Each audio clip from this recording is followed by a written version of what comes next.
हे students, ये question वैसे तो मैं ऑलरेडी सॉल्व कर चुका हूं, लेकिन इस ट्यूटोरियल में मैं इसके पार्ट 3 को दो और डिफरेंट मेथड से सॉल्व करूंगा और दोनों मेथड्स ज़्यादा आसान है।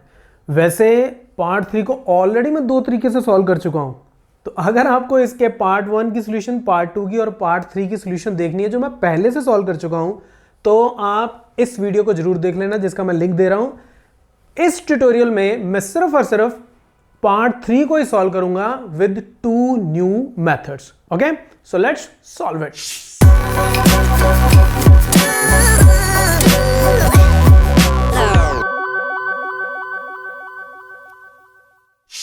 तो सबसे पहले हम क्वेश्चन रीड कर लेते हैं। हमारे पास क्वेश्चन क्या था?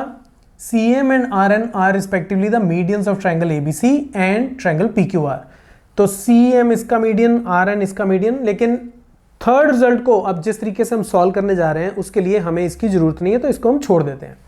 हमें किसकी जरूरत है? If triangle ABC is similar to triangle PQR, तो ये ट्रायंगल, बड़ी वाली ट्रायंगल, इस बड़ी वाली ट्रायंगल के सिमिलर गिवन है। पहला रिजल्ट ये है, तो इसका मतलब A के कॉरस्पॉन्डिंग P, B के कॉरस्पॉन्डिंग Q और C के कॉरस्पॉन्डिंग R पे बनने वाला एंगल आपस में इक्वल होगा। तो एंगल A एंगल P के बराबर, B एंगल Q के बराबर, C एंगल R के बराबर। तो ये AP B पे बनने वाला Q के बराबर और ये C पे बनने वाला पूरा एंगल R पे बनने वाले पूरे बड़े वाले एंगल के बराबर होगा। ये हमें पता है, ये हमने यहाँ लिख लिया। ठीक है, उसके बाद हमने ये ऑलरेडी प्रूव किया था पिछले वीडियो में, आप उसको रेफर कर लेना। ट्रायंगल AMC, ये ट्रायंगल PNR, ये दोनों आपस में सिमिलर है। तो फिर से वही बात, सिमिलर ट्रायंगल्स के कॉरस्पॉन्डिंग एंगल्स आपस में इक्वल होंगे। तो इसका मतलब A के कॉरस्पॉन्डिंग P, तो ये A के कॉरस्पॉन्डिंग P, तो ये तो पहले से ही हमें पता है, बड़ी ट्रायंगल से भी ये इक्वल ही था एंगल। M के कॉरस्पॉन्डिंग N पे बनने वाला एंगल, तो इस ट्रायंगल में N पे ये एंगल 3 बन रहा है और इस ट्रायंगल में N पे बन रहा है एंगल 1, तो एंगल 1 एंगल 3 के बराबर हो गया। और C वर्टेक्स के कॉरस्पॉन्डिंग R वर्टेक्स, तो इस ट्रायंगल में C पे बनने वाला एंगल, ये एंगल 4 हो गया और R पे बनने वाला ये जो एंगल है एंगल 2 हो गया। तो एंगल 2 एंगल 4 के बराबर, तो ये हमें रिजल्ट ऑलरेडी पता है। ठीक है, अब इसको हम छोड़ देते हैं, इसकी हमें ज़रूरत नहीं है। अब आते हैं थर्ड पार्ट को सॉल्व करने में। देखो, अब हमें ऑलरेडी पता है कि ये एंगल B और एंगल Q, ये आपस में इक्वल एंगल है।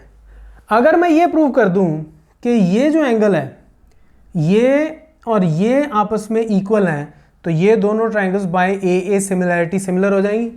और देखो ये कितना आसान है। अब मुझे पता है कि PNQ, angle PNQ is equal to angle AMB। क्यों? ये दोनों 180 डिग्री है, स्ट्रेट लाइन है। ठीक है, लेकिन एंगल 1 और एंगल 3 आपस में इक्वल हैं, तो इसमें से अगर मैं एंगल 1 माइनस कर दूं और इस 180 डिग्री में से एंगल 3 माइनस कर दूं तो कोई फर्क नहीं पड़ेगा। तो this implies angle PNQ minus angle 1 is equal to angle AMB minus angle 3। कोई फर्क नहीं पड़ा। अब इस एंगल को बोल देते हैं एंगल 5 और इस एंगल को बोल देते हैं एंगल 6। तो इसका मतलब ये 180 डिग्री में से इसमें से एंगल 1 माइनस करूंगा तो यहाँ से मुझे एंगल 5 मिल जाएगा। So this is angle 5 is equal to, ये AMB से एंगल 3 माइनस करूंगा तो ये मुझे एंगल 6 मिल जाएगा। तो एंगल 5 एंगल 6 के बराबर और एंगल B एंगल Q के बराबर, तो ये एंगल इसके बराबर हो गया, ये एंगल इसके बराबर हो गया।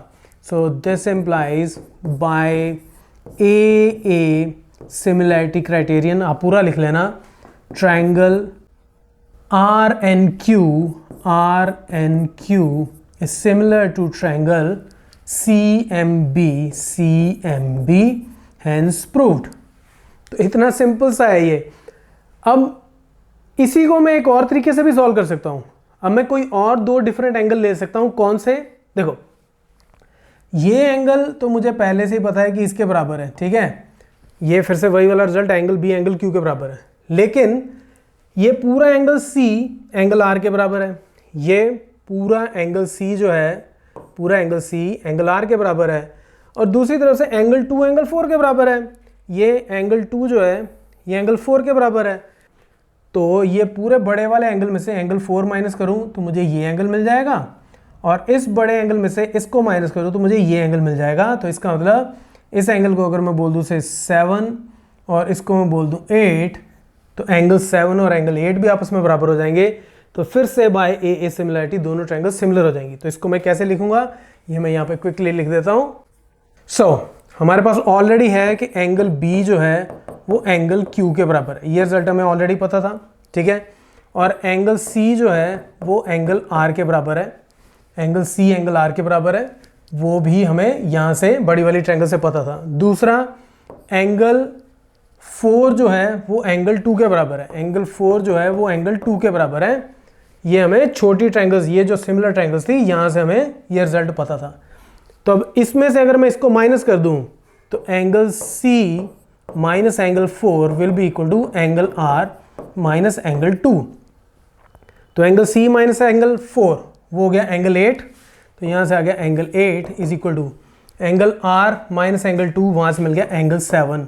तो ये दोनों आपस में इक्वल हो गए एंगल्स, और बी और क्यू पहले से इक्वल हैं।